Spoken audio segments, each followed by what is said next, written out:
Just have to take a quick minute to thank our sponsors, Yellow Dog Paddle, Mackin's Rip and Lips Fishing Trips, NJFishing.com, and 8 Ball Sport Fishing. Also have to thank our supporters, Psycho Jigs, Lip Glue, Nor'easter Hardcore Apparel, Hoggy Time Jigs, The Mimi Sick, and The Gambler.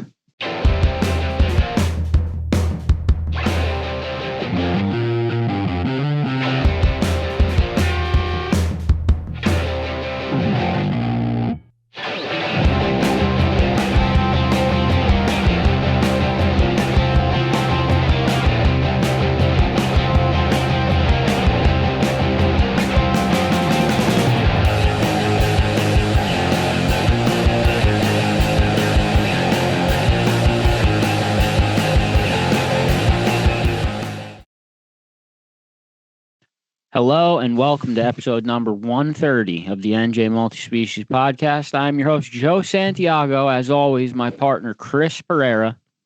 I am here.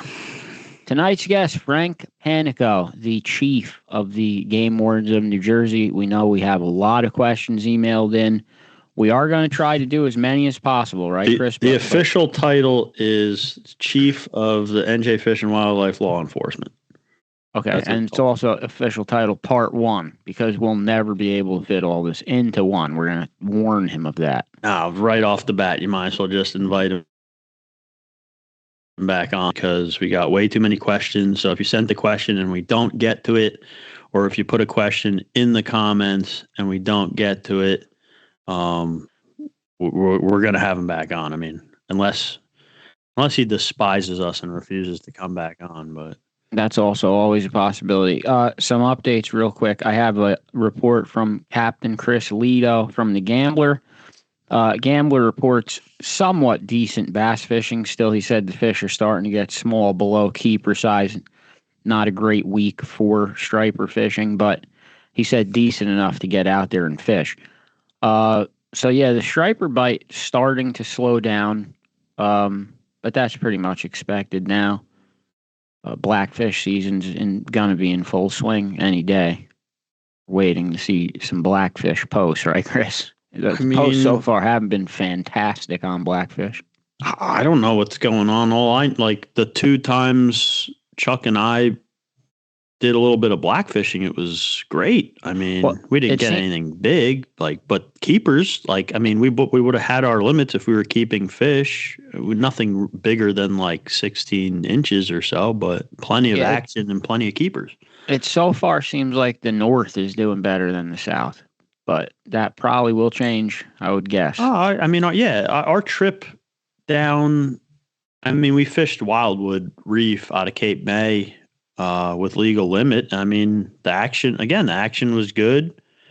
Plenty of keepers thrown in the mix. I mean, you had to pick away at them, I guess. More shorts than you'd want to see, I guess, to call it a great day, but, plenty of action. You had to work for the keepers, and Scotty and Frank each had a nice 7-8 pounder, whatever. I think 8 pounder, whatever it was. I mean, not like a nice size fish, not double digit, but a nice fish. 2 of them. So, that was, 2 weekends ago? 2 weekends. In other news, Mayhem. The Mayhem contest is down to its final 4 days. The last weekend was insane. Bob Darling put up a first-place walleye, which caused major points to shift.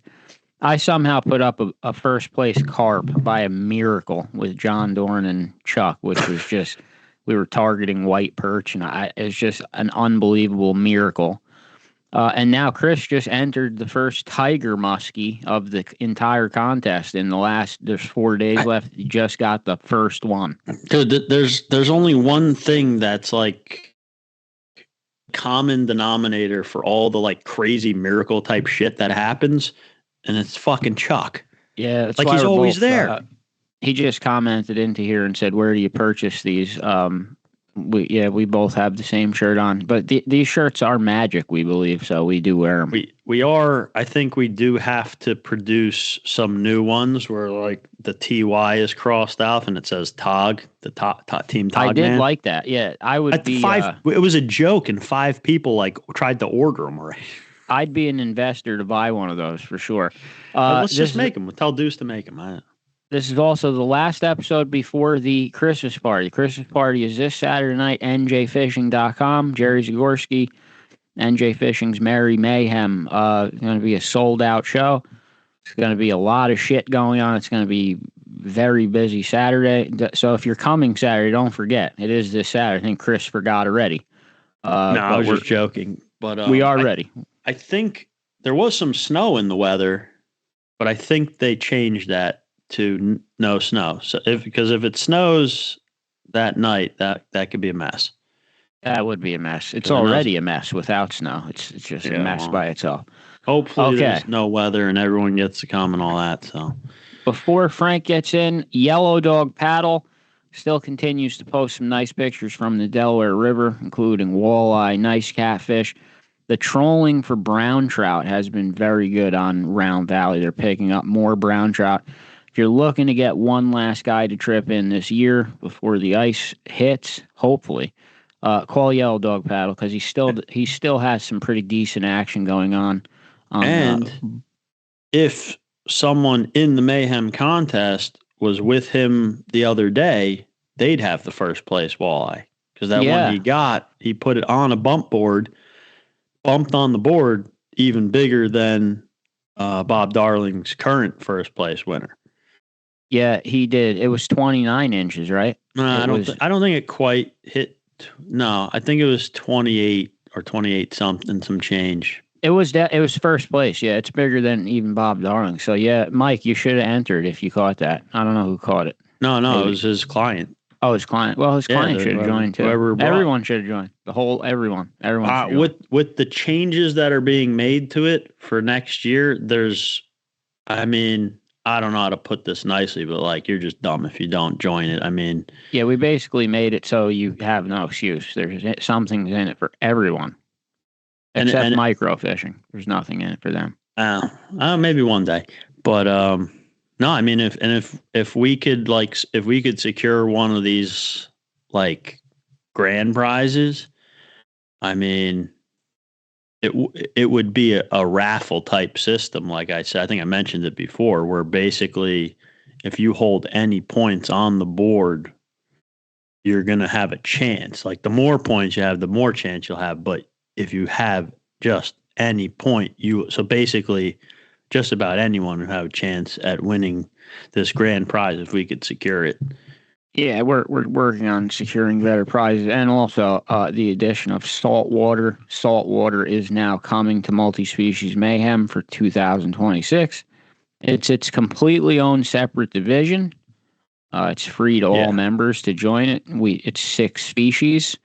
So if you don't like freshwater fishing, Ken Lazarchuk, we got it in for you. The saltwater division is now in Mayhem for 2026. Kevin officially purchased it today. Yeah, and if you only freshwater fish too, you don't have to worry. It's not like people can't score saltwater fish points towards the freshwater. No, but even if you freshwater fish and don't saltwater fish, you get entered in both just for joining anyway. So if you just happen to be on a party boat or down the shore and catch a monster fluke, you could enter it.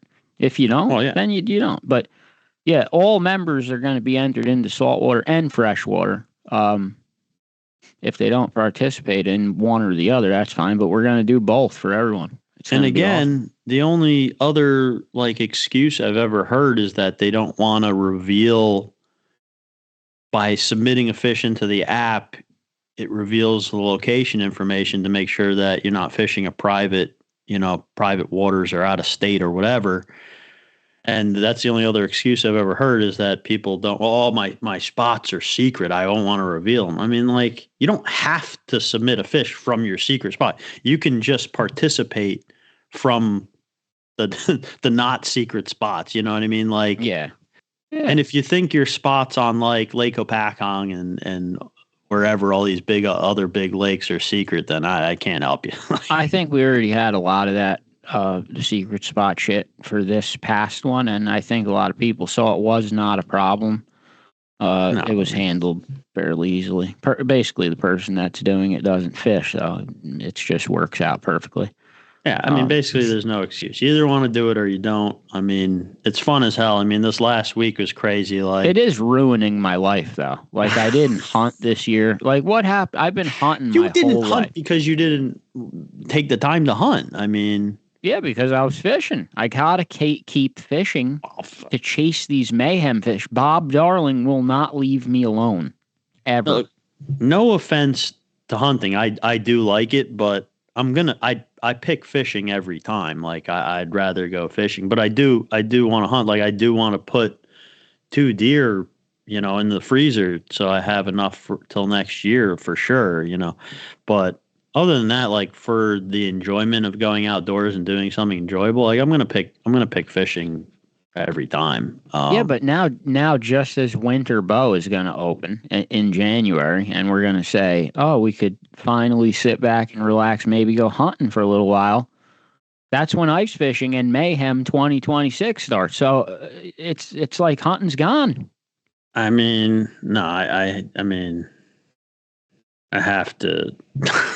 I mean, I got to put 2 deer in the free. Like, I'm not gonna buy beef all year. It's just once I started eating venison, beef just the smell of like store bought like ground beef like disgusts me. I don't want it. It has a bleachy smell. Do you? I do you realize that? Yeah, I don't know what it is. I don't know if that's it smells like a cleaning. Yeah, if I like pick up store bought chopped meat, it has like a cleaning product smell to it, like whatever it is. Yeah, live off the land. That's what you got to do. Jonathan Schmallenberger said saltwater. Now you're speaking my language.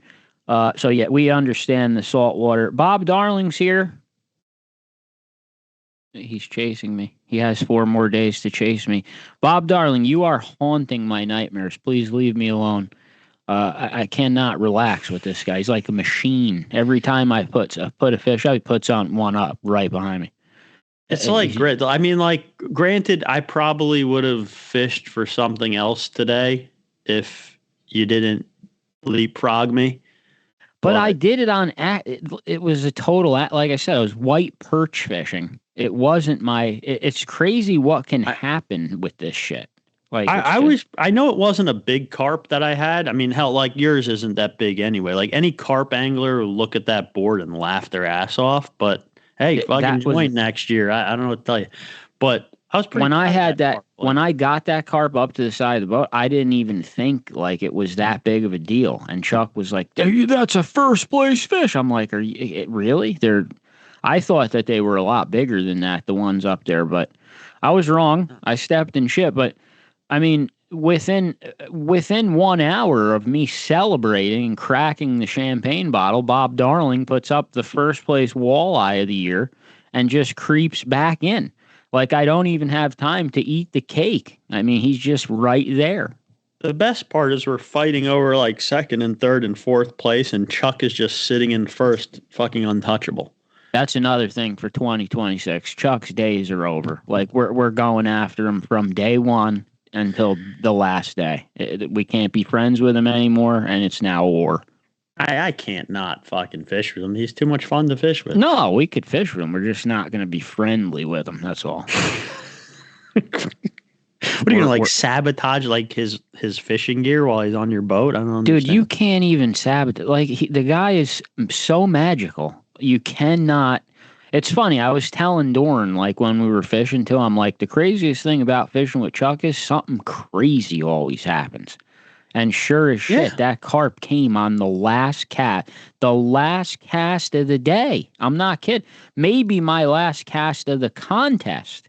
It came on. I mean, the guy's magic, dude. We're talking. Chuck just commented. He said, "Bring it, bitches." Oh God.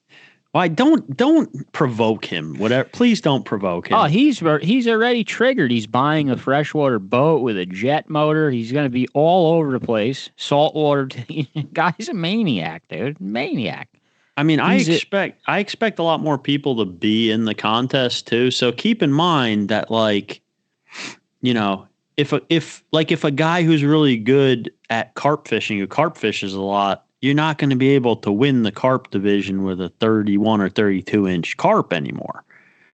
Like things should get really mixed up. And the bycatch, the more anglers in it, the more bycatch comes in, which is how that carp happened. The more people fishing, the more that shit happens. I would imagine like Greg Wojcik's bullhead is probably a product of that too. I don't think he was out trolling for bullheads, but he might have been. I don't know, but I would guess that you don't know. I mean, anything. And when Chuck's around, it just seems to be more magic. Like people should pay this guy to just sit on their boat so they can catch crazy shit because it just seems to happen when he's there. Yeah, I mean, we're on my. Might need to help in a minute. I'm waiting 1 second to see if he can get on. Real quick, while if you're going to help, let me just mention, if you want to get one last trip in on Lake Apac on Eddie Mackin's Rip and Lips fishing trips, still available to book. He's still catching fish. He's on the walleye bite, white perch bite, and stripers here and there when he finds them. He's on them good. They have been tough to find certain days, but Eddie Mackin's Rip and Lips, call him for all your Lake Apac needs. It looks like Frank is ready to go, so we are going to back out here for 1 second, get Frank set up. Yeah, we will be back in 1 minute. All right, we are back. We have our guest. He is the chief for 25 years of NJ Fish and Wildlife Law Enforcement, the Game Wardens. I'd like to welcome Frank Panico to the NJ Multi-Species Podcast. Good evening, gentlemen. Frank, happy to have you here. A lot of people waiting to fire questions off at you. Yeah. You're like immediately in the hot seat. I'm sure everybody wants to play Stump the Game Warden. Yeah, that's right. It's a favorite game. Oh, yeah. I gotta say, like, I talked to Frank on the phone before, like, discuss things and set things up and whatever. And like the conversation we had on the phone, I just tell, like, I got off the phone. I was like, that guy's awesome. Like, thanks. Well, I'm a fisherman. I'm a hunter. That's what I do. That's what I grew up doing. And, when I came across your podcast on my feed once or twice, I started, following along. And then, like I told Chris that one night when you had the governor candidate on, Jack Citarelli, I was like, let me see if I can get on there. Anyone can get on here. You're more than well. The only person who can't get on is Craig Lemon. Craig Lemon. Well, you listening? Yeah, one of the other things that I'm hoping to do is be the gateway for the other division of Fish and Wildlife folks to come on. I know the Freshwater Fisheries Bureau Chief Sean Krause would love to come on and talk, trout and hatcheries and all kinds of stuff. So hopefully this will pave the way. I hope so, because they did seem to approve you pretty quickly. They approved you quicker than they approved Craig Lemon. Craig Lemon's still waiting for approval for like 2 years. I'll see what I could do for Craig. I'll see if I could bust him loose. Craig is here. He's a great dude, man. I'll see if I can bust him loose. Yeah, Craig's awesome. I think the first question I have to ask, because it's probably the one that I got the most, is how many of you guys are actually out there? All right. So I think right now my force is around 57 officers. So you have to understand that's for all the guys on the coastline and all the guys on the inland. And that includes people that never even really see the field, my admin staff, training staff. So we're around 57, 58 right now. So how many of that is for, let's say, like how many of that is for freshwater and how many of that is for saltwater? Just talking guys, like officers out and about. Yeah. So basically we're organized into 4 regions, right? We have a northern region, central region, a southern region, and a coastal region. Okay. Each region has what we would call 2 districts. And then the marine region, because it's so linear, has 3 districts, because it's very linear. Yeah. And each district has anywhere from 4 to 5 officers assigned to it and a field supervisor. And when they're in that zone or whatever, their area, are they doing hunting and fishing at the same time? The inland guys, yes, will do freshwater fishing, hunting, trapping. And don't forget, we have 360,000 acres approximately of wildlife management area, and we're the sole enforcement force for that 360,000 acres. So there's always something to do. Sounds like it. I'm sure there is. And then the coastal guys, don't forget, they have all the commercial fishing responsibility too, the enforcement for that. Yeah. And just those, we have two really big ports, Cape May and Point Pleasant. They're pretty bustling on the commercial end of it. Oh yeah.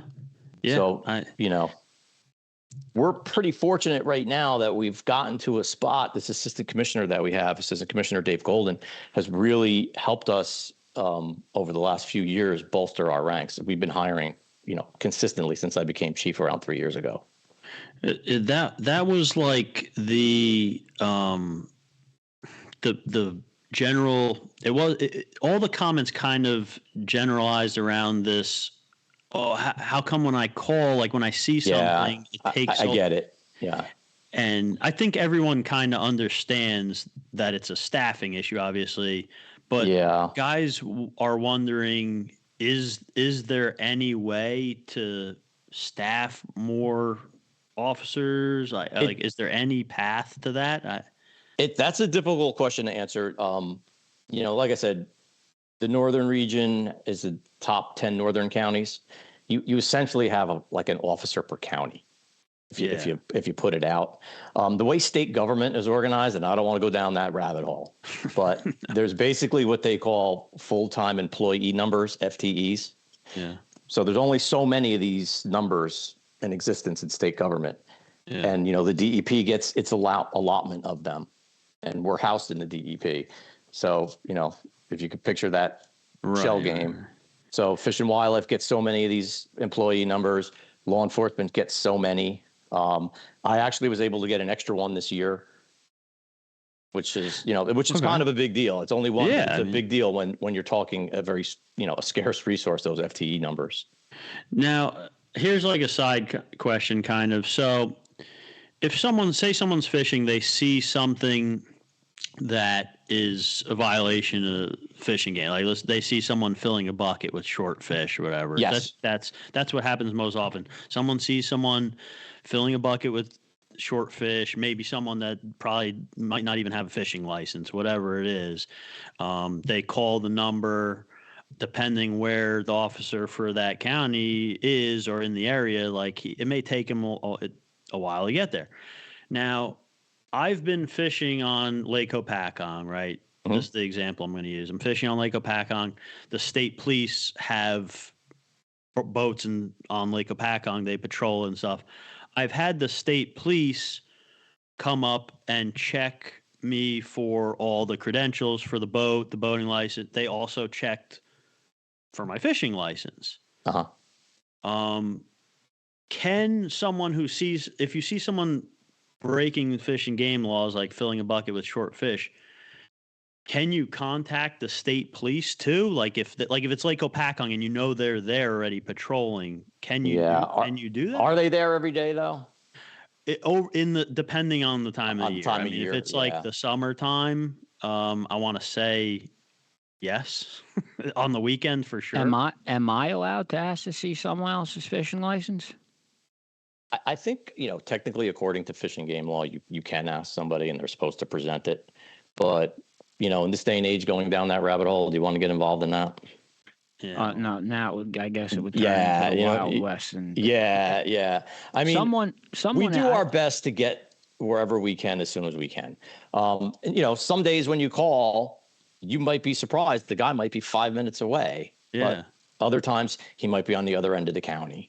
Right. Or sometimes they may be on a boat on another water body, so they're not going to be able to, race in, pull the boat, and get to you as quickly as you think.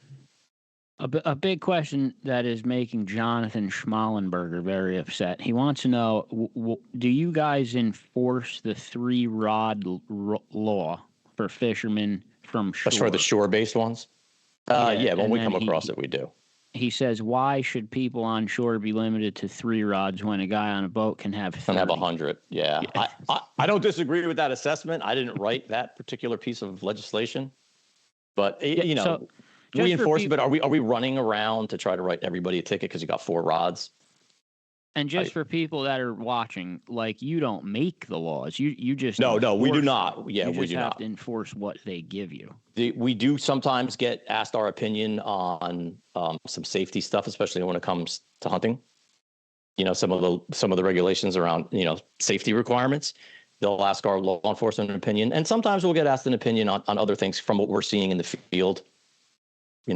But we don't. So that's your Fish and Game Council that makes those rules up. Yeah, where'd that rule, I'm assuming, came from, like, I don't know, trout opening day, where like there ain't enough room for anyone to it's some of those spots that are really popular and it gets a lot of use, and then you got one guy shows up and he'll spread out over a 60-yard area a whole bunch of rods and then closes people out. Sometimes we're our own worst enemy, hunters and fishermen. Yeah. Sometimes we shoot ourselves in the foot by and then we wind up with a silly law. Speaking of the trout fishermen, a lot of people have asked when trout fishing, if they are at their limit, can they catch another fish and give it to thech friend to put on their? They cannot. They can't. No. So you're over the limit. So you get. But you can catch and release, right? Catch and release. You catch and release them. You have your 6 or your 4, depending on the time of year, wherever you are. You can keep fishing and putting them back, but you can't give them to somebody else. So I'm just going to play devil's advocate just because. So let's say, I kept my limit of trout.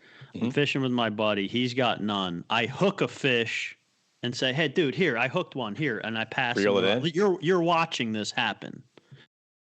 And so is this me after 25 years or somebody, one of the younger officers? Who's like his first day. That's a good one. I probably would frown upon it, but I don't know that I would write that. All right. Because then you could get into that whole philosophical debate. When does the possession start? I had this argument with a retired officer. Like, does possession start when I hook it and I'm reeling it in? Am I in possession of that fish? I argue no, you're not until I have it in my hand or in my pail or my cooler. Right. Okay. But you can make the argument, right? When does it start? I say the pail. Is it illegal to use a bucket or pail for trout fishing? Do you have to use a stringer? Oh, what, to hold your catch? Yes. No, you don't have to use it. You can use a creel. You can use your pockets. I've seen people stuff them down their waders. Yeah, like where? I always used to stuff them in my vest when I was a kid.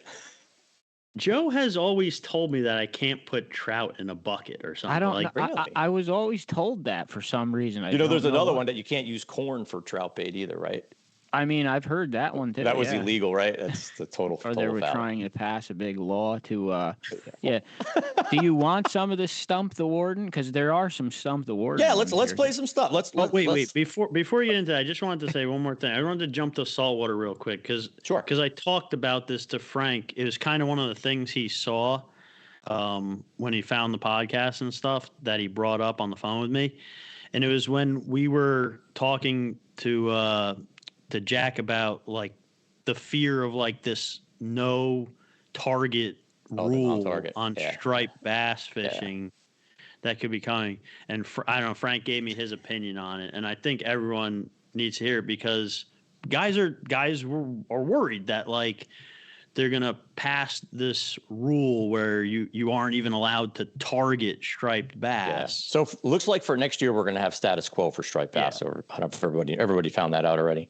Yeah, so it looks like we're status quo, which is good. But so this is another thing where we have to be honest as fishermen. So I grew up fishing since I could walk. What are you targeting? Like if you're in the back bay and you're telling me you're fishing for white perch, but you're dragging a 6-inch swim shad across the bottom, you know what I'm saying? Like, yeah. What are you targeting? But if you're sitting there with a freaking bloodworm on a number 8 hook and you hook a striper and you let it go, nobody's ever going to say anything about that. You know what I'm saying? We got to be same thing like with the sharks, because didn't you say something about like with the sharks in the surf? I kind of jumped into that as basically the same type of thing. You're allowed to shark fish. Yes. So there's like every species is prohibited. Yes. So that's the great point is if you're shark fishing from the beach, 99% of what you're going to catch is going to be a prohibited species. Right. So what are you telling me you're angling for? that's my point. It's like, yeah. So, should I just not go shark fishing, or are you going to believe me that I'm just hoping that I don't catch a prohibited one, and that if I do, I have the ability to release it in the water, right? Yep. So then the best thing to do is if you catch one of these prohibited species is, don't drag it up onto the beach and take a million pictures of it and hold it up or pick it up by its tail or do the jaws thing with the open mouth. When it's in the surf, cut the leader and let it go. Cut the leader. Okay. Yeah, just cut the leader while it's still in the water. Don't drag it out, and trying to unhook it while it's still mostly in the water. That's a no-go. That is going to be a nightmare. I'm guessing. I would sacrifice the hook. So sacrifice the hook, and I don't know. Tell me if I'm wrong for saying this, but like if you're with your buddy and you want a picture, just have your buddy take a picture as you go in to cut the leader. Now you got a picture of you. Yep. You caught it. Or we do get, believe it or not, we do get a lot of complaints about all those pictures getting posted with guys with these fish well up onto the beach. Well, and taking all these trophy pictures with them because it does stress the animal, and Yeah. And it's clearly is a violation. All right. Yeah. All right. So you ready? Well, I'll throw one stump to Chris. I got in trouble this summer by one of my Marine officers because my son caught one while we were, jigging for fluke off the beach. Hooked it in the dorsal fin. And I picked it up and took a picture and put it back in the water. I got in trouble. I got screamed at. I'm still waiting for the summons to come in the mail. It's probably here tomorrow. I told you he's fishing. I'm just telling you. That's a true story. Yeah, I mean, there you go.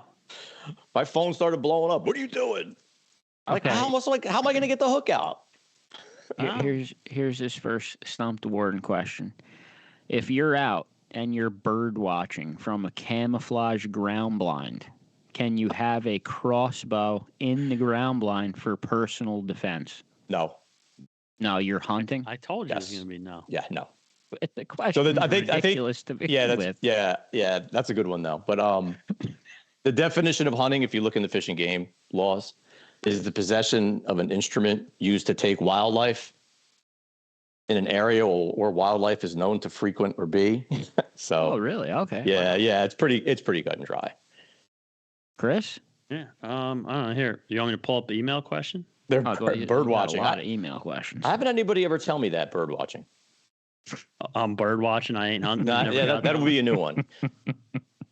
All right. So this guy sent 3 questions. We'll at least get to one of them. Let me see. All right. So 3-banger. Will New Jersey consider lowering the amount of deer that may be harvested? For example, if I was to hunt all seasons, I could potentially harvest 6 bucks and in some zones, unlimited doe 2 at a time. Actually, not. That's worded kind of weird. No, I know. I get it. Saying. Yeah, I know what he's saying. Will they? I don't know. I mean, that's a good question for the Fish and Game Council and for, the Deer Project. I think they always reassess what the herd size is and, what the different zones can handle. So you may. I would say New Jersey's hunting laws, they cater more towards eradication than conservation when it comes to deer hunting. Yeah, I think they're very liberal, right? But you got to look in New Jersey. So much of this deer are on private property where we can't get to them. Yeah. Right. And even with these liberal bag limits in some of these zones where it's unlimited and antlerless, but we're not putting really a dent in that. We now have access to private property for hunting, and we still can't kill shit. Yeah, we should. I can't help you with that. Yeah, no, nobody can. We're fishing. We should just stick to fishing. That's the answer to that. Well, I don't know how many hunters broke into these questions. I didn't even share it to hunting pages, but there's a very hot thing for Frank here, obviously, is snakeheads. A lot of people have a lot of snakehead questions. Yeah. A lot of people love snakeheads. A lot of people do not love them. Yeah. I guess we had an issue. I had a lot of complaints down in South Jersey about that. What would your enforcement be towards an angler that you see releasing a snakehead? So, according to the fish code, that's a no-go. If you catch a snakehead, you're supposed to kill it and remove it from the waterway. Like that's the actual law. So you'd be getting a ticket for that? You could. do me personally as an officer, do I want to write somebody a ticket for releasing something? No, but let's look at the bigger picture of why they put that into the fish code. I guess those things are so highly invasive, and they argue that me killing the 6 that I caught's not going to do anything to help, but maybe they're looking at the cumulative effect of it. That's something if we get Sean Krause, the chief of freshwater fisheries, to come on, he could get into the whole biology behind that.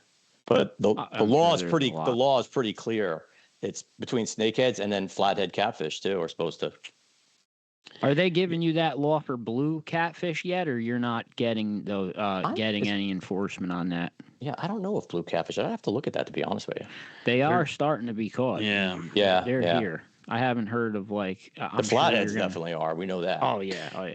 The flathead, but the blue cats are definitely being caught, and I would say it seems like they're being caught pretty consistently in the lower Delaware already. Yeah.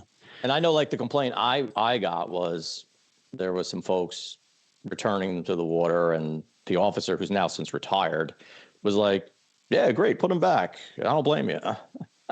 That was one of our stories. Kind of the wrong message, because that's really not what the law says. So don't forget, we always have officer discretion, right? Just because somebody did a violation doesn't mean we have to write them all the time, right? A municipal cop has discretion. He doesn't write you every time you speed or whatever. But it always seemed like a very strange law that if you catch this particular fish, you have to kill it and remove it. Yeah. I get it. And I see where it comes from, though, because they can ruin an entire ecosystem, especially some of those fragile ones down there. I totally understand, like, if someone if someone had it with them alive, I 100% understand that, because you 100% do not want to move these things around. Yes. But, like, I don't know, like, let's just say for someone catches it, like, you bring your girlfriend or your wife with you, they catch one, and you're in a kayak and they're behind you. You can't really get to the fish, and they don't want to touch it, and they just kind of oh God, it looks like a snake, and they want to shake it off the line. Like, or technically, if an officer watches that, like, they can. I mean, I know they're going to use their discretion, and most likely not. But technically, like you said, like, based on that law, like, they just purposely released a fish instead of killed it. Yeah, nothing can exist in a vacuum, right? None of these laws and none of these rules. But I can say this: I don't think one of those tickets has ever been written, and if it has, I don't know about it. I don't think we've ever written one of those tickets. Yeah, I don't think I don't think most law enforcement of even talking about anything goes around just purposely trying to give people as many tickets as possible for any reason possible. But I especially never got that impression with a conservation officer. I mean, I see him. I'm sure there's, right, just like in any profession, there's good and bad. Well, they could be having a bad day, and then all of a sudden you give them an attitude, and the next thing you know, you got a ticket for because your fishing license wasn't showing or something like that. Yeah, but I've heard. I don't know how true it is. I've heard if you guys wanted to be dicks, you could be real dicks. Like, you could tow the car, you could take all the fishing shit. Is that true? I don't know. So many people tell me every day that I'm a dick, regardless of what I do. I mean, especially some of them that work for me. Too, don't worry about it. But no, I mean, towing the car, no, that's kind of stuff. Like, can you take the fishing gear away? Can you take their bucket and ugly stick away? Yeah, I take that stuff. Yep. Their bucket and ugly stick. Joe is stereotyping. Those old school ugly sticks are worth something. Joe is stereotyping the guy keeping short fish in the bucket. He has it. Well, that's what I've seen. I mean, most of the times I went to call a warden in my lifetime, it was on a trout river. Yeah, I'm sure. With a guy with a bucket. I mean, that's what it always was. You don't see as many hunters doing. It's a little more clandestine hunting stuff. Yeah, and hunters are more sneaky too than fishermen, so you don't see what they're doing. But yeah, trout fishing has always brought out to me the most of someone's got to call somebody, because someone's always doing something horrible trout fishing. Yeah, it seems like they just can't help themselves. So there's all those fish in the water, you know. Just the temptation is just too great. Hey, when I was a kid, I used to do it. I couldn't help myself. It was exciting. It's exciting, I know, but it just gets a little too crazy. We don't even keep those fish. I mean, it's like they got, and they won't take the picture with 5 on the stringer. Like they got to get the 6th one on there and kill it for the picture. I lived it out today. You're not wrong. I've heard that they feed them different foods now and they do taste better, but I can remember back when I first started, almost 20 years ago, like I remember catching my first one and being excited to eat it with my 2 buddies, and we grilled it, and like the 3 of us sat around it at like on the picnic table. And like we had grilled it with like butter and lemon, and we opened it up and we all like took a fork of it and we all put it in our mouth, and like we all just made the same disgusted face and spit it out. Like I can't talk about this stuff because then Sean will get mad at me because, you know, it's trout hatchery. I haven't eaten a trout in a long time. The longer they're in the water, the better they taste. Oh yeah, of course. No, I mean he shouldn't take offense to it. I mean they're farm raised fish. I mean if you're used to eating wild fish, it's gonna. Look. I've since figured out ways to cook it that makes it more palatable. But anyway, so the other 2 questions from Kevin and Montague are kind of, they're questions that again they're like they wouldn't be that you would have. It's more like what's your opinion on them? I'd say. Sure. I'm very opinionated. Basically, what would be your opinion on considering a 3-point restriction on one side, similar to Pennsylvania and New York, to allow for younger bucks to mature and reach their potential? You know, it's funny that the Deer Project does a lot of research on public input on that. And depending on the part of the state you're in, some people are all about it and some people hate it. Yeah. Some people absolutely hate it. And I just got back from Pennsylvania Sunday night, and Saturday morning, I had a buck in my scope, and I had a couple of seconds to make the choice. I thought I saw a brow tine, but I couldn't see a crown, so I went home with nothing. Because I wasn't going to be that guy to shoot one that was illegal. I mean, it I'm sounds too close crazy. to the end for that. It sounds crazy, right? And then the last. Sorry, Joe, he's got one more just to get. So you got to get to Rock, because Rock Chain Pickerel had a lot. He was excited. All right, real quick. The question is just about New Jersey reconsidering allowing natural urine and gland scents to use for deer hunting. If I come back, we'll do a whole thing about that, because I don't see that happening with their stance on CWD. Yeah, I don't see that happening in the future, anytime soon.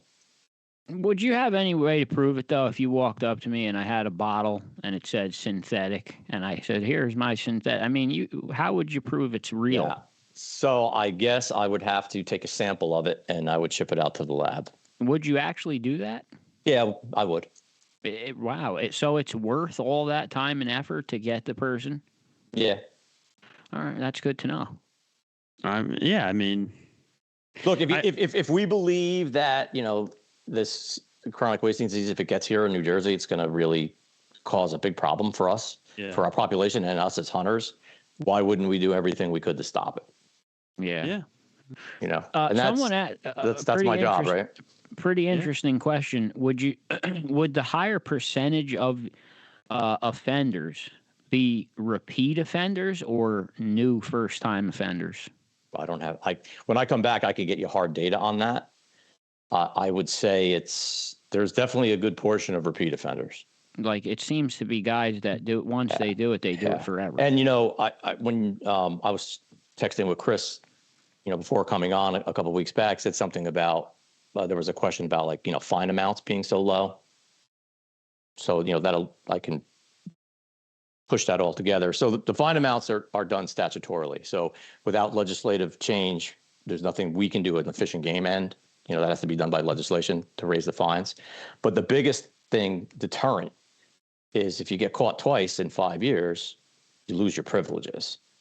And from our experience, most people will pay any amount of fine not to lose their licenses. So that's a pretty big deterrent. Yeah.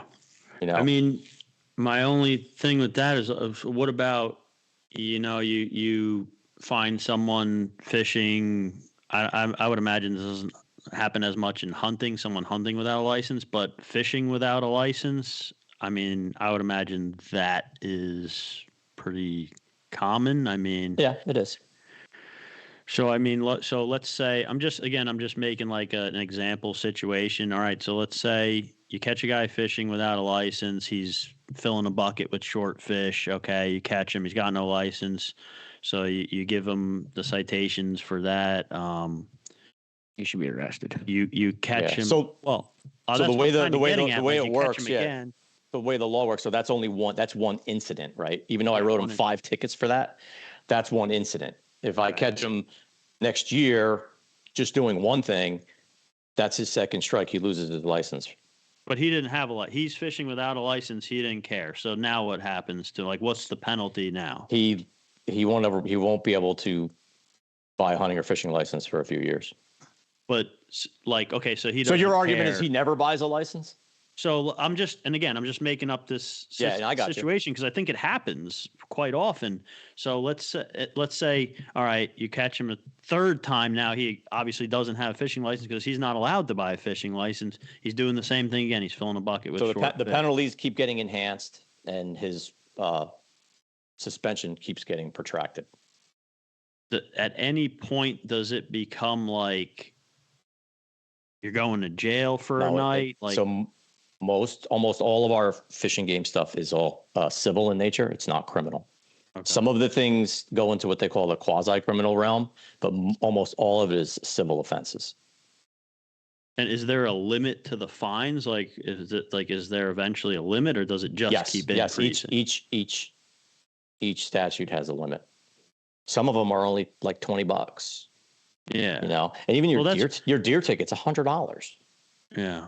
So, well, I guess that's kind of what I'm getting at. So, like, if someone, it kind of sucks because, like, if someone doesn't give a shit, and they just, and they're, most of the time they're doing this, they're probably not getting caught, and they're taking home a bucket of free fish that they caught wherever, or doing whatever. And if they're willing to pay this fine that eventually gets limited out, there's really no other penalty after the fine reaches its maximum. Yeah, I mean that's definitely one of the things we do push for on our end is we do want to see the fines jumped up, at least adjusted to the times. Yeah, they haven't been adjusted in so long. And someone told me once, and you can obviously tell me if this is true or not, but someone told me, I don't remember if it was an officer that we were talking to out on the ice or someone else. They basically said, my understanding was, to get that to happen, because we said, like, hey man, like, there were some guys here before, like, keeping short fish, like, obviously, nobody caught them, but like, they don't seem to care. And he kind of, the fines aren't that. And we said, how come they don't raise the fines? And he said, basically, my understanding was that if they opened up, like, the legislation to, like, change those details, that it would also open up the legislation to change all kinds of things that hunters and fishermen don't want changed. Yeah, that's one of the arguments that I have heard, especially in Trenton when I'm there. So most of our stuff is housed in what they call Title 23. Yeah. So the legislation would have to open that book up and adjust the chapters that address fines for this, fines for that. The chances are, though, when you're opening up, is the legislation just going to stop at that, or are they going to go, well, we don't like this either, we're going to change this, we're going to change that? So, I kind of believe that argument, but I don't know how true it necessarily is. I guess it would depend who is ultimately in charge of doing that at the time. Like, if you have... We've been trying to get this bear feeding law adjusted. I can't even know how many years now, and we keep failing. So... And we do have a push right now to adjust a bunch of the fines. I've asked some of my staff twice now to, give recommendations, and we keep submitting it. We keep trying to track it down. One day somebody will catch on. This is for people feeding bears, or you're not talking about baiting bears for hunting. No, I'm not talking about baiting. There's a no feeding the bears law. Yeah. And it's written to the point where it's almost unenforceable for us. Okay. So we've been pushing to get it adjusted to make it at least enforceable. Stop feeding bears. Another huge arguing point, seems to happen a lot in New Jersey. People have trout-stocked rivers through their backyards. Mm-hmm. People come walking down the river in waders and stay in the water and say, I'm not on your property. Are they trespassing or not? So that's a great question, and there's some crazy nuance to that.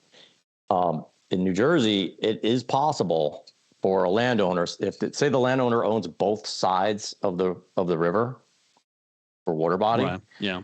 If the way that deed reads, they could own the riverbed underneath. Some states, it's not. So you could float down there, but the instant you put your feet on the riverbed, you technically are trespassing. Not too far from my house, there's a club that shares some river boundary on the South Branch, I think, with some WMA property. And you really got to look on the maps to see where that property line goes through the middle of the river, and then it drifts farther this way and that way. Yeah. There's some crazy nuance to it. If I totally wanted to be a dick, I could just take my kayak right down the trout club, and probably. But you can't drop your anchor because then you're trespassing. You can't put your foot on the ground, right? What if you snag a snag bottom by accident? Now you touched their property. Yeah. You're trespassing for those 30 seconds that you're snagged. Do not ride a kayak down the trout club's river. Yeah, that's not a good idea. What if the landowner let them have their trout? What if the landowner only owns one side though, and then they just start putting private property signs up on trees by themselves? Yeah, obviously that's a no-go, but it's a very difficult for us to weed out in real time, right? Tax maps, deeds, and we could be researching that for weeks. Gotcha. There are some apps, and I don't know how accurate they are. Like, I don't know if there's apps that show, what's it called? Onyx? Onyx, yeah. Onyx, we were just talking about that when I was up in hunting camp. Like, a friend of mine was showing me his property, and we actually used it to find one of the pins that marked the property boundary. But then when we looked up at his neighbor's house, the property line went right through, like literally right through the guy's front door. I'm like, how can that be accurate? Yeah. I mean, but we used it. We found the one pin in the woods, so it was pretty accurate there. Okay, yeah. I mean, just jumping off of Joe's question there, I did have a situation once where and I don't know, I'm trying to remember because I definitely talked to Craig Lemon about this situation I had, and I feel like he may have reached out to you about it. But this was I don't know, this was probably like 10 plus years ago, maybe 8. So I had a situation where there was private property on one side of the river. The other side of the river was wildlife management area with the white diamond signs. Yep. And at one point when I went fishing here, I was like, wait a second, like the wildlife management area, the last sign was on that tree. Now that tree has a private property sign. And so I kind of thought it was weird. A couple trips later, the wind had ripped part of that sign off. They actually put the no trespassing sign over the wildlife management. Yeah, we've seen instances where people love to expand their property lines onto the management area. So if you ever see something like that, you call the regional office that you're at and explain where it is, and we'll look at it. A lot of people. Again, I know you don't make the laws, so that's where there's kind of a fine line. Ask a question like that, just like what's Frank's opinion? Yeah, well, sure. It's been asked by a bunch of people. The New Jersey now, it's fairly not easy, but you can obtain a right to carry permit. Yes, they want. A lot of people are asking why you guys don't seem to want hunters to be able to carry their sidearms in state forest. But like I said, I don't think that's you. No, so that's a good question though, because there's a big difference between a state forest and a wildlife management area, right? He's probably talking about a state park. He is. He did. So I can't speak for state parks. They're their own entity, Parks and Forestry. They have their own law enforcement, New Jersey Park Police. So that's whatever their rule, I can't speak on. As far as the wildlife management area, if you have your valid concealed carry permit, that works for me. Okay, so there is. But there's nuance, right? Do not take or attempt to take game with that sidearm. Because we do have the remedy. Well, you say of course, but believe me, Yeah. We've seen some stuff. That's all I'm going to say. Chris, do you think if you were sitting there and saw me miss a giant buck with my bow, and then I just start firing a 9mm at it, like would you? What would happen? I'd call Frank and report you. What would the butcher say when I show up with the deer with 9 handgun holes? Depends on the butcher. Depends on the butcher. I mean, I guess it does depend on the butcher, but I would. It depends on the butcher. Trust me on that one. Again, another one. What's your opinion? Most of the states surrounding New Jersey offer lifetime hunting and fishing licenses. New Jersey still does not offer a lifetime license. Yeah, I'd like to see it. I would too. I would have bought one. Me too. I would have bought one long ago. No doubt. No doubt. Chris, but I don't know that I've ever heard that come up in any of the meetings that I've been. I'll bring that up, but.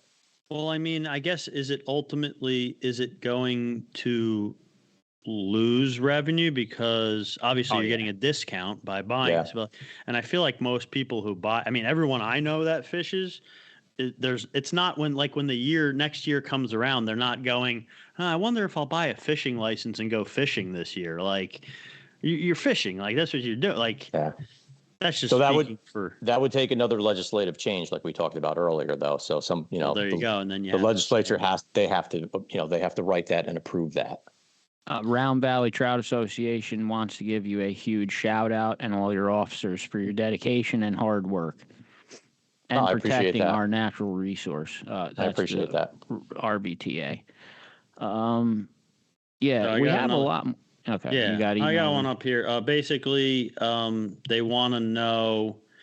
So I guess they're asking. I'll just read it. So one of the biggest discouraging factors for people considering a career in fishing game law enforcement is getting through the standard police training prior to getting into the environmental protection and conservation. And I'll say, is that still the case? And if not, how have recruitment or the path for that career changed over the years? It's a great question, and the timing is perfect because we just posted an announcement today on the civil service website because we're rehiring 2 officers. So there you go. Starting today, and I think it closes January 5th. If you include, and you go onto the website, it'll tell you exactly what to do. But I think it's a resume, a transcript, and a cover letter. As long as you have the credentials, we'll start taking a look at you. And then we'll send you for a PT assessment. Because in order to get into the police academy, you have to pass a physical, PT assessment. So we actually start testing people up front because in the past, we've had some folks and gone through the hiring process, and then they couldn't pass that, and they either couldn't get in the academy or got dismissed. There's probably an age, right? Me and Chris are too old anyway. Yeah, well, the age is you can't get into pension. I think after 30 or 35, you can't get into police and fires. Yeah, we're screwed. But so if anybody, we're taking applications now. You need a 4-year degree in biology, wildlife sciences, supplemented with 24 credit hours of some type of fisheries or biology or wildlife management. And we're working to loosen that a little bit right now, trying to get that down. What's the bet? Like, if someone's out there, let's say, obviously on the Trout River, and there's something going on, you don't like it, like I said, someone's just dumping too many trout in a bucket, whatever it may be. What is the best course of action to take? Do you call? Yeah, call 1-877-WARN-DEP. Okay, and that's the dispatch center in Trenton. So they have a real-time map of where our folks are, who's on, who's not, and they'll direct your call to the nearest officer quickest. And I'll give you some other advice because this is going to sound stupid, but believe me, it happens. People call, right? They get really mad. They call us, and then they go over to the dude and go, "You son of a bitch! I just called the game warden on you, ha ha!" And then we drive an hour, and the dude's long gone. Yeah, I'm telling you, it happens all the time. Stupid. It happens all the time. They may be assholes, but they ain't stupid. Andrew all the still time. Says throw rocks at them. That works. God. A lot of people asking about this trout the winter trout falling from 4 fish to 2 fish, but again, that's not something. That's not a law you made. Yeah, I can't speak on that. You got to get Sean Krause on here. We got to get Sean Krause. We got to get Craig Lemon. Yep, got to get Craig. I'll shake them both loose. 1877 Warden. I mean that'd be great. But yeah, like we mentioned at the beginning, there's no way we were getting through all the questions today. I mean, people ask some people ask multiple questions. I tried to get to at least one or two of those questions. Like some people sent like 4 and 5 questions. Like we're just gonna have to have you back on. There's no way to get anytime. We might have to start a side mini series with you. I'm just really thrilled that you guys allowed me the time to come on. I think what you're doing, like I said when I started following a couple of weeks back, is great. Like really great. Appreciate it. And I think that at least, having me on, and then maybe we can get Sean and Craig, we can start to develop more of a partnership between Fish and Wildlife and the actual fishermen and hunters. Some states have some really good collaborations. I think we're a little bit remiss in that right now, just not for anybody's fault. It just is what it is. Yeah. But what a great way to break the ice and start that.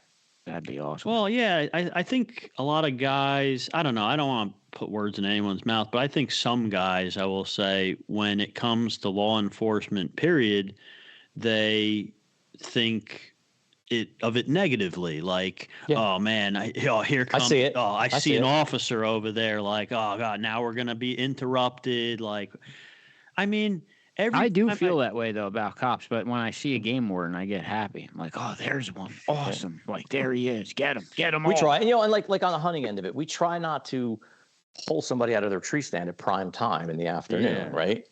We're not going to go walking in the woods at 4:00 and say, hey, I want to look at your license. We're not going to do that. And I think that's what people need to understand. And the more, like, someone like you coming on here and talking with us, I mean, it shows that, like, Frank's a hunter, Frank's an angler. Almost all the folks that work for us are some of the biggest, hunters and fishermen, you're going to meet. I would have to, I would. They really are, and they got involved with it because they love it. Then the problem is, then they can't do it as much because they're working. But whatever. Well, like, why else would you get into it? Like like, why wouldn't you just be a regular police officer? Like, why would you go into the NJ Fish and Wildlife arm of law enforcement if you didn't love it? Like, if you didn't believe in it, right? And I gotta say, like, I can't think of a single time that I've had an interaction with an officer out in the field. A lot of it's during ice fishing. I seem to see most officers during ice fishing. They'll come out and check, licenses, mostly things like that. You know why we like ice fishing? Because it's a captive audience. You can't run away. After chasing dudes around the woods in hunting season that they could just get up and go, like ice fishing, it's like, yeah, I got you. Where you going now? But like the interaction is always pleasant. It's like if I see them coming on the ice, I make sure my license is like available because I know he wants to see it, obviously, and that's it. Like, I know I'm not doing anything else wrong, so you can check. And you know what? Like, guys are like, oh man, is he gonna pull all my tip ups up and look for my name and address? Like, they're really not. They'll look at the one they walk by. Like, they're not going to all your things. They may count them real quick and like, okay, there's 5 guys and there's whatever amount of tip ups. Like, maybe like, oh, those yours over there. No, those are the other. Okay, like that's it. That's the end of it. It's like they're not like pull up all your tip ups. Let me see all your hooks. Let me count your hooks. Like they're just not doing that. Yeah. I mean, our mission isn't to write 1 million tickets, right? Our mission statement is to contact as many hunters and fishermen as we can. Right? People are asking, is there an email where they're able to email these questions where someone would answer them or there is, but I don't. Nope, there isn't. You got to tune into the show now. You got to watch the show. There is. It's an exclusive. Bob Darling's here to haunt my nightmares again, following me. I may need to call the wardens on Bob Darling soon for stalking me. You want me to write that name down? Frank, this is my last question for this episode absolutely. of you. I often hear the rumor of the game warden. They have the most jurisdiction of any law enforcement officer. They don't need search warrants. They could do all kinds of shit other people can't do. Is that real? I've heard that. Not really. It's not. Yeah. If we need to go into somebody's house, we need a search warrant like anybody else. There is a statute in Title 23 in the Fish and Game Law that if the officer believes there's been a violation of the fish and game laws, he can look in, any compartment, conveyance, blah, blah, blah, blah. So I can look in your game bag if I think you have game in it, right? I can look in your creel if I think you have fish in it. I can look in your cooler, stuff like that. But what about the car? I have to articulate to the judge why. Can't just say, I'm going to look in your car. So you have to actually talk to a judge and all that before. No. I don't have to go to the judge first, but there's certain criteria that I have to meet as an officer. There's certain things that I have to be able to prove. Is there? So hypothetically, if you suspected that Chris just illegally shot a deer in his parents' yard and he dragged it right inside, are you able to enter that house and look for that deer? I would document the evidence that would be there, right? There would be drag marks, there'd be blood, there'd be whatever leading to the house, and I would get a telephonic warrant. I would call the prosecutor's office, get the on-call judge to get me a telephonic warrant. That could take a half hour. It could take 8 hours. So it's very similar to all law enforcement. Yes, so it's just a myth then. Yeah, that myth comes from that thing that we can look in certain things when we know that you're hunting or fishing. That's. I don't know how it got extrapolated into I can go into your house. I can go to your mother's house. No, that's all. That's all. I don't know where Joe gets this information. No, I've heard all that stuff. He's heard it from you. No, I've heard that my whole life. That's look. I've taken calls from police officers who are like, "Hey, man, can you help me get in here?" I'm like, "No, I really can't." It's the same guy who told you're going in there, but you're going by yourself. It's the same guy that told you can't put trout in a bucket. Yeah. I've heard that one a million. I've heard that one a million times. I mean, if he's complaining, he has 5 questions, and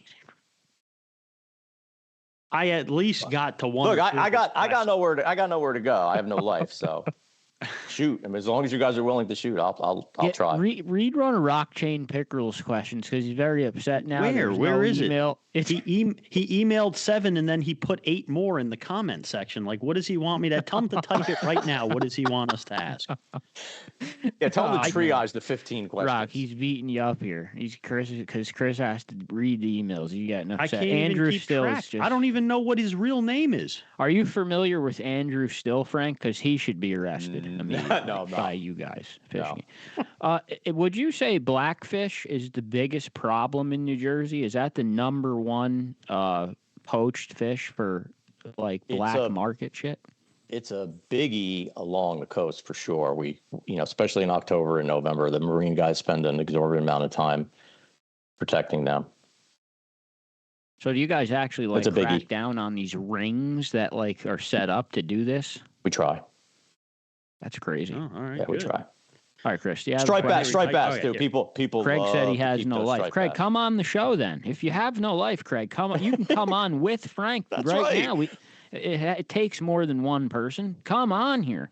Frank just said he's going to get Craig on. Craig will have no. Hey, look, more I'm not throwing anybody under the bus, but between Craig and Sean, I just called one dude and I said, "Hey, can you get me permission to go on here?" And then a week later, I had it. So I don't know what they're saying. I think Craig doesn't want to. Craig don't want to talk to us. Can you tell Craig to let me take my kids fishing in his catfish pond? Hell yeah! Oh yeah, I want to do that. Craig, we love everything you do. We have no complaints. He does an awesome job, man. The stocking program, and awesome. We've said it multiple times. The New Jersey stocking program, what they've created, variety wise, and even quality. I mean, you ain't going to catch a world record walleye here. You might. Okay. No, you ain't going to catch a world record if walleye. You're with Chuck. But I mean, the walleye fisheries are great. The muskie fisheries are great. The walleye fisheries, the lake trout fisheries. I mean, the landlocked salmon fisheries. I take that back. I will complain to Craig about one thing, and that's the landlocked salmon taking over the lake trout in Merrill Creek. But I won't beat him up about it. I promise.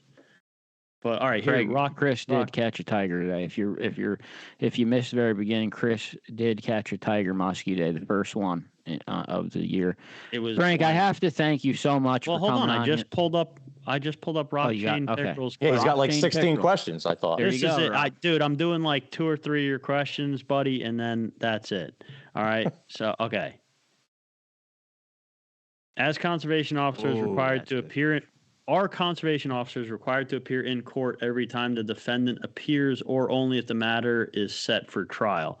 If the hearing is set for when they have off, do they get overtime or comp time from the state of New Jersey? Do they have to appear every time? Usually, I don't think always on a first appearance. If it's set for trial, obviously they have to. And depending on what kind of summons it is, they may have to be there for the first appearance. Okay. And then usually they'll, if it's on their day off, if another officer can't stand in, or if they can't switch their day off, usually that's what happens. Okay. And then most of these courts all went virtual anyway. That's true. It's crazy. Oh, yeah. Well, that's a whole different story. Someone just asked, now this is a really good question, so I'm jumping This question's not done yet. There's a second part to this question. Oh, sorry. So does that requirement put any manpower constraints on the conservation officers being out in the field when they're appearing in court on the citations already issued? I guess it does chip away at their availability to be on patrol. Right. 100%. There's no one to fill in for them because they're already somewhere else. It does chip away on your field presence when, on any given day you could have in a region, you could have 1, 2, 3 officers in court. Right. Okay. Yeah. Depends, but it doesn't usually happen where you have that many, but you could. Someone just asked about the National Saltwater Registry. That's free. It is. If you get caught fishing without that, are you getting a ticket? Yes. You are. Okay, so there's your answer, Andy. You are getting a ticket if you don't have that free. Yeah, I would have that. I get mine. What is your question, Jen? Why is everyone yelling at me? What is going? Better than yelling at you than me. I don't get. What was your question? I don't even know what it was. I saw no questions from Jen Wong. 0 questions. I didn't. Dude, there's so many questions here. It's ridiculous. Like, I mean, Rock is mad at us. He's mad. Dude, he got more questions asked than anyone. Give him another one, man. Give him another. Here, Throw him a bone. I'm just saying. I didn't read these questions beforehand. All right. One of them I was afraid to read. It was like racial profiling. I'm going to read it right now. I don't care. It's not my question. It's not. I mean, whatever. Here it is. Based on your experience as a conservation officer with the state of New Jersey, do you feel that in regards to violations to Title 23 involving freshwater fishing, a high percentage of defendants are immigrants, documented or undocumented, and not singling out any one race or ethnicity due to cultural issues? No, I think it runs the gamut. It's just everyone. Yeah, and it really does. Yeah, I was afraid to ask that question. I didn't want to. I mean, I don't care. It's not my question. It's Rock. If anyone, that's an honest answer. It really does. It runs the gamut. Well, I mean, we always are making the jokes about the Broca Brigade and the Red Army. So there are your stereotypes that are. There are, and those are some of the best fishermen you're ever going to see. Yeah, unfortunately, I can't argue that. You know what I tell people? If they're not catching fish, go home because they ain't biting. Am I wrong? Tell me I'm wrong. Can't argue with that either. No, you're not wrong. No. Although I gotta say, this isn't lip service. Just following along. Right, you guys are some serious fishermen, man. You guys catch some shit. Yeah, we try. My hat's off to you guys. We do try. The amount of time we put in. I always fancied myself a good fisherman, but man. That's the thing, though. If you actually saw how much time we put in, we're not good at all because most of it's spent just waiting. Here's Jen's question. I got it. I've seen guys with no ID and no license doing insane things like cast netting trout streams and giant walking nets, etc. Okay. Well, what's the question? We've answered. I know my folks have answered complaints to those very things using, cast nets or a seine net. I know we've written we write a bunch of summonses every year for it. It doesn't even end with a question mark, though. It's just a statement. Well, right. I think that was the question. Do we ever catch people doing that? And the answer is yes. So he has. Okay. We catch people with spear guns, freshwater. And if the what? Question... Wait. Oh yeah. What? Yeah, every year we get a couple people with spear guns, usually in the Delaware River. Are you serious? Oh yeah, a couple every year. With snorkels or like scuba gear? Usually snorkel. Now there's nowhere. Is that going on in any lakes? What's that? Is that happening in any lakes? I'm sure it does, but most of the ones that I can think of off the top of my head are usually in the Delaware River. Now, so you can spearfish down where it's saltwater. In saltwater, yes. You have to be totally submerged. But then you can't. And there's nowhere. Nothing in freshwater. No, nothing in freshwater. Line. Yeah, nothing in freshwater.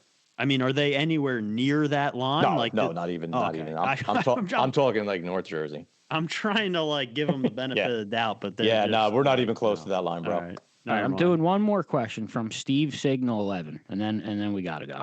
Okay. All right. Is that the guy who owns Signal 11? Yeah, Steve CSU. He's awesome. I use his products. I was there. Gonna, you go. Shout out. When we asked about the natural lure, I was going to throw in there lip glue. I have to lip glue. Ever since I can't use Evercom anymore, I use his stuff. He's basically asking in the 225 if you could clarify what actually constitutes as bear bait, because non-edible food scents are legal to hunt over. And he wants to know, are liquids that do not even hold a form legal to hunt over? Liquids? Like what? I guess like a spray, like a liquid that you spray it and. Well, he makes all that jelly. Yeah, he makes shit. all kinds of stuff. Yeah. Oh yeah. I guess I've used it before. I would imagine anything that's not like a gel that's sitting there physically, so a liquid that will seep into the ground. And I don't have that law in front of me right now. It has to be edible, right? Isn't that what it says? I forget. I don't know what it said. That's what he said. It isn't says. It? Like you could bait for a bear, but you have to hunt 300 yards away from 300. Yeah, you got to be 100 yards, 300 feet. So what's the point of it? I don't get it. Or I don't understand it. I don't. Do you bait two spots? I don't know anything about bear hunting, but would you bait two spots and then hunt in the middle and hope he goes between them and then you're far enough away? Some guys will get a bait pile going and use trail cameras, and they can kind of get a feel for how that bear's coming and going to it. Others just put their tree stand right on top of it and roll the dice. Yeah, I mean that would be mainly. Is what it is. Okay, yeah, he said yes, it is a liquid spray. Yeah. Give him my email and tell him to email me, and I'll get a better answer for him. How about that? Okay, we're gonna get you his email. Let me take a good look. Yeah, do that. All right, Frank. Chris? Can we say bye to him? We got it. We can't, or he'll never come back because he didn't get to go to bed tonight. Like I said, I'm here. It's up to you guys, and No, Deuce will kill us. There's definitely going to be Frank Panico episode 2 in the very near future because we have to go through a lot more of this stuff because it's very interesting. But Frank, I have to thank you for coming on here. You're welcome. Thank you for having me. I really appreciate it. Talking to us. Yep. Yeah, and I look forward to coming back. You just let me know when. Awesome. Absolutely. I'm thankful that you reached out to us because honestly, I would have never thought to reach out to the chief of the conservation officers to see if he even wanted to come on. I would have never thought to even do that. So thank you for kind of breaking the ice and actually reaching out. And we're totally stoked to have you on and definitely have you back on multiple times. I'm sure as many times as you'll come, and the more questions people have, the better. I definitely will. And I will, starting tomorrow, I'll start working on shaking those other two guys loose. Thank you so much, Frank. There's no problem, man. Thank you. All right, Frank. All right. Have a good night. You too. All right. Yeah. So that was pretty awesome. Yeah, we're not being dicks either. We we fired as many randomized questions as possible at him. No, I mean, I can't read them all though. There's just tons here. Yeah, and I think we got to, at least for the people that asked multiple questions. Dude, guys are sending like 8 questions each. Listen, if I didn't have him on the podcast and I just like had him at the bar, I could ask him questions for 10 hours. I got all kinds of mind block. I kind of have those Stump the Warden questions, but yeah, we really appreciate him coming on here, and he said he watches the podcast and he's going to help bring those other guys in from NJ Fish and Wildlife, which would just be awesome. Craig Lemon, if you're watching, I'd love to be able to get my camera in the hatchery and get some on video of all the shit you do. Like we said, Craig Lemon kind of probably doesn't like think he's that big of a deal, but to us he is. Like a lot of these fish that we spend our entire lives chasing, this guy is the one who put them there. Yeah, man. He literally stocked them out. He's been the white whale of this podcast since episode 1. I mean, we've wanted to get him on since episode 1, Craig. Damn it. Craig! Yeah, and I mean, if there's anyone listening that doesn't realize this, if it wasn't for the stocking program, you would be fishing for, I think, yellow perch, small brook trout, and pickerel, chain pickerel, maybe redfin pickerel. I don't like. You would have nothing. I just went after a white perch, caught a massive carp on accident. Bob Darn just caught a giant walleye. You just caught a tiger muskie while missing other giant muskies. This is all going on within 100 miles of each other. Like, people don't realize how insane the fishing is. It's insane within a small area. It's one of the only things that the state's good at is fishing. I'll say it to anyone from anywhere, and I've used many fishing sites, like fishing social media type sites over the years. I've used a bunch of them, and guys fishing all over the world. And the amount of times that I've had said to me, like, holy shit, like, you must travel so much, like all these different fish, like salmon one week, landlocked salmon one week, trout, and then largemouth bass, smallmouth bass, like, and I'm like, dude, it's all within an hour of me. Yeah, you wouldn't. It's all within an hour in the same state. People around where I live, they're like, where do you go?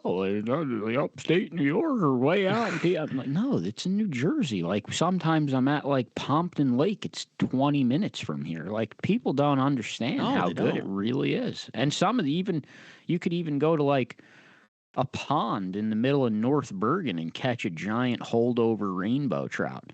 Like, you can't do that everywhere. It's definitely taken for granted. But, yeah, we want Craig Lemon. We love Craig Lemon.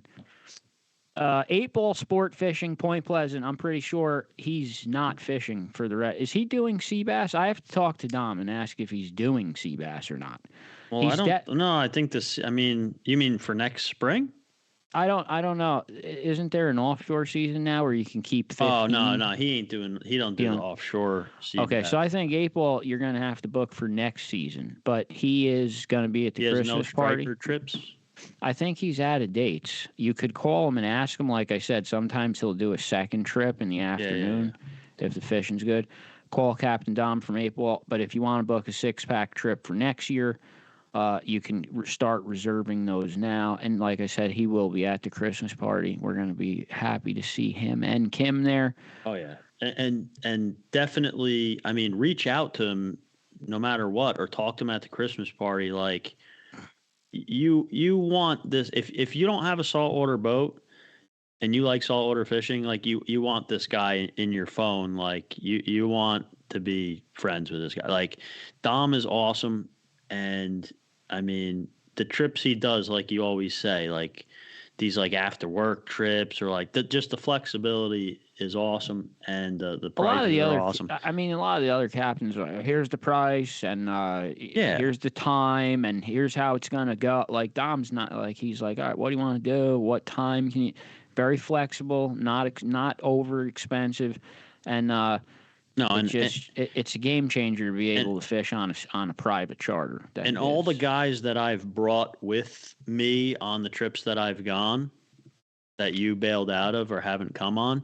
The guys that do come on those trips, they all, I mean, I'm pretty sure everyone that I've brought just about has then before they left, like set up trips with him or gotten his number and then later brought like their friends and family on their own trips to go out with him. Like it just, I can't disagree. All right. Maybe one day you'll come on one of my 8-ball trips. Maybe one day you'll come on one of mine because I've had them without you too, and even those get canceled. So it's not all my fault. It's them too. Well, if they got canceled, then you didn't have them. That's true. I think the other one was weird. The other one was like the day I was coming home from vacation. You're like, oh, you want to come? I can't. You book them on purpose when I can't go. Captain Dom owes me a triggerfish. I am going to cash in on the deal. I want my fucking triggerfish. I am coming to get a triggerfish. I'm booking sea bass trips for next year with them, so there's usually spots for that. If anyone, keep your eyes out. Sometimes we ask. I'll go sea bass fish in the group. I'm dying to sea bass fish with my new rod. Next week's guest is Jerry Hicks from Nettrex. The reason we're doing this again is because these nets, Nettrex, they're very complex, and when you look at it, it seems complicated, but it's really not. So we're going to try to see if we could simplify it and make the nets more understandable, because they're really, for the price point and what the capability of these nets are, it's really amazing. Plus the portability of it. And he makes ones they have weighting staffs attached to them. So we're going to have Jerry Hicks on from Nettrex, and we're going to talk about some nets. Like I said, the Christmas party is this Saturday. If you have tickets, don't forget, it starts at 7 o'clock. Please come there by 7 o'clock. And, I'm done. That's it. I got nothing to add. Great. Can't wait to talk to Jerry. I've been using his net. I'm carrying a net that could I wouldn't recommend putting like a full-size salmon in from Salmon River, but we did it. We did it. We did it. And I have that type of net, like something that can get a salmon like mostly in it enough to land it, and it's hanging at my hip. And it also like flips. That one flips. Yeah, that's open. what I'm talking about. It's flipped. It's closed, hanging on my hip out of the way. It has a walking staff on it if I'm going through like some sketchy waters, and then that flips open and can fit like a salmon, like a full-size salmon in it, enough to land it. Like I said, it's not like I wouldn't recommend it if you have a bigger net, but it's doable. But yeah, so. Okay, so we will be back next week with Jerry Hicks from Nettrex, and we will see everyone hopefully Saturday night at the Christmas party at 7 o'clock. Yeah, unless you couldn't get a ticket, and in that case, sorry, and suffer for the fish. That's it.